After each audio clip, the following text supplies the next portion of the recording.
You stand there waiting for your stream to start. 5 seconds, 10 seconds, 20 seconds, nothing happens. You're ready. Your bladder is full, but your body won't cooperate. And when the stream finally starts, it's weak and takes forever. This hesitancy, this delay before anything comes out, is one of the most frustrating symptoms men deal with. But what most don't realize is that hesitancy isn't static. It's not something that stays the same once it appears. It's progressive. And the delay you're experiencing today is measurably worse than it was 6 months ago. That progressive worsening is your prostate telling you something critical. The obstruction isn't mild anymore. It's advancing. And every week that passes, without addressing the root cause, the narrowing increases, the resistance intensifies, and the hesitancy gets longer. Understanding what's driving this progression and why acting now versus waiting could determine whether this is still reversible or whether you're heading toward a point where natural solutions become insufficient and medical intervention becomes necessary. Here's what hesitancy actually represents mechanically. Your bladder muscle contracts to push urine out. Normally, that contraction creates immediate flow because the pathway is open. But when your prostate is enlarged and inflamed, it's squeezing the urethra from all sides. That creates resistance. Your bladder muscle has to build up significantly more pressure before it can overcome that resistance and force urine through the narrowed opening. That delay, that waiting period, is the time it takes for pressure to build high enough to push past the obstruction. When hesitancy first appears, the delay might be just a few seconds. That means the obstruction is moderate. Your bladder can still generate enough pressure relatively quickly. But as your prostate continues enlarging, the opening gets narrower. And when the opening narrows further, it takes progressively longer to build the pressure needed. What was 5 seconds becomes 10, then 15, then 30. The progression is gradual enough that you adapt to each stage without realizing how much worse it's gotten.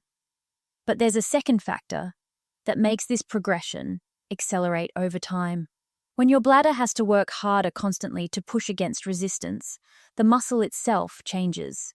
It thickens from overwork, similar to how any muscle develops when stressed repeatedly. But unlike skeletal muscle, where thickening means strength, bladder muscle thickening makes it less efficient. The tissue becomes less elastic. The contractions become less coordinated. So you end up with a double problem. The obstruction is increasing from prostate enlargement, and your bladder's ability to overcome it is decreasing from muscle fatigue and dysfunction. That combination creates accelerating progression. Early on, your bladder can compensate for moderate obstruction by working harder. But as the obstruction worsens and the muscle weakens, compensation becomes impossible. Hesitancy that was manageable becomes severe, and in advanced cases, the bladder muscle becomes so weakened that it can barely generate any pressure at all, leading to incomplete emptying and potential retention. Here's what connects this to more than just urination. The same prostate enlargement causing urethral obstruction and hesitancy is also compressing the nerves and blood vessels that control sexual function. Those structures run directly alongside the urethra in the same compressed space. As the prostate swells and creates more resistance for urine flow, it's simultaneously creating more compression on sexual nerves. So hesitancy with urination often correlates with declining erectile function. Both are markers of the same advancing obstruction. This is educational information to help you understand the mechanism. It's not a diagnosis. But recognizing that hesitancy is progressive and that both your bladder function and sexual function are being affected by the same advancing obstruction helps you understand why addressing this sooner rather than later matters so much. Most men dealing with hesitancy try to adapt rather than address it. They give themselves extra time in the bathroom. They try to relax more. They push or strain to get things started. But adaptation doesn't stop the progression. While they're adjusting to longer delays, the prostate continues enlarging, the obstruction continues advancing, and the bladder muscle continues weakening. The underlying mechanics keep deteriorating, even while they're learning to live with worsening symptoms. Here's what happens if this progression continues without intervention. The obstruction reaches a point where the bladder can no longer generate adequate pressure. Hesitancy, that was 30 seconds, becomes a minute or longer.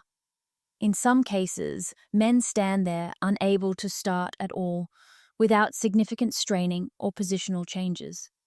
The bladder muscle, exhausted from years of fighting against increasing resistance, begins to fail.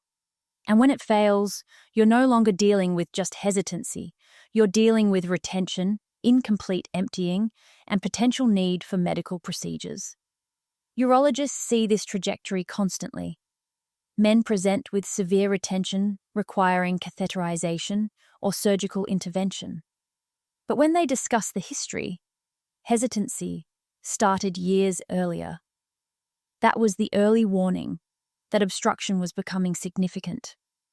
But because it progressed gradually and they adapted to each stage, they didn't recognize they were on a path toward severe impairment. And by the time they seek help, the obstruction is so advanced that natural approaches become insufficient. So what actually reverses this progression before reaching that critical point? The only approach that addresses both the obstruction and the bladder dysfunction simultaneously is comprehensive support for prostate health. When prostate inflammation is reduced at the tissue level, the swelling decreases. When swelling decreases, the pressure on the urethra eases, the opening becomes slightly wider. And when the opening widens, the resistance decreases. As resistance decreases, your bladder doesn't have to work as hard to generate flow. The pressure needed drops. And when less pressure is needed, the hesitancy decreases. What was 20 or 30 seconds starts dropping to 15, then 10, then 5. The stream starts more readily because the obstruction that was requiring massive pressure buildup is reducing. At the same time, when your bladder no longer has to strain against severe resistance constantly, the muscle gets relief. Given proper support, bladder muscle can recover some of its function. The thickening can reduce. The elasticity can improve. The coordination of contractions can normalize. So you get benefit from both sides.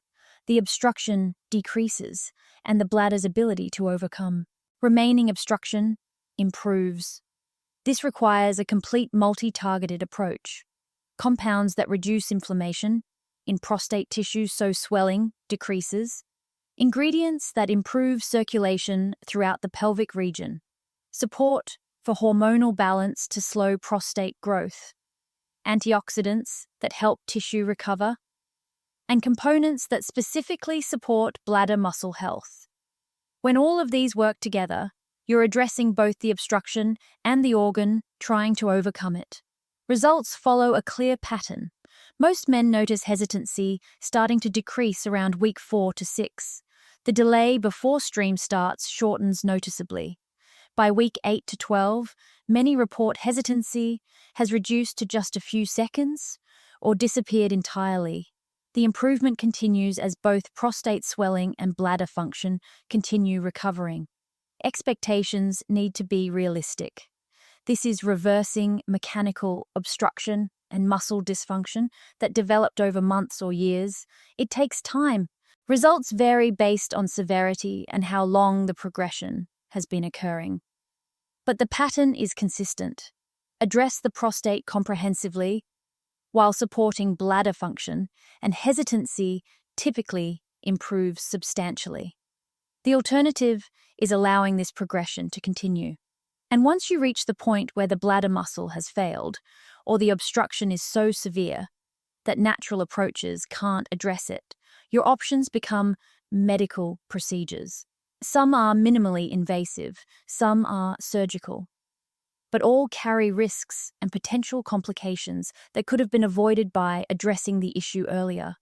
taking action while hesitancy is still moderate, while the bladder muscle still has the capacity to recover, gives you the best chance of reversing this naturally before reaching the point of no return. In the description below, there's a link explaining a comprehensive approach that addresses both prostate obstruction and bladder muscle support. When both are properly supported, hesitancy typically improves as the mechanical cause is reduced and the organ's function is restored.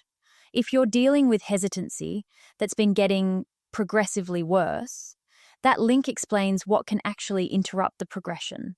Before you go, how long do you typically wait before your stream starts? Drop a comment. Your response helps other men recognize how common this progressive symptom is.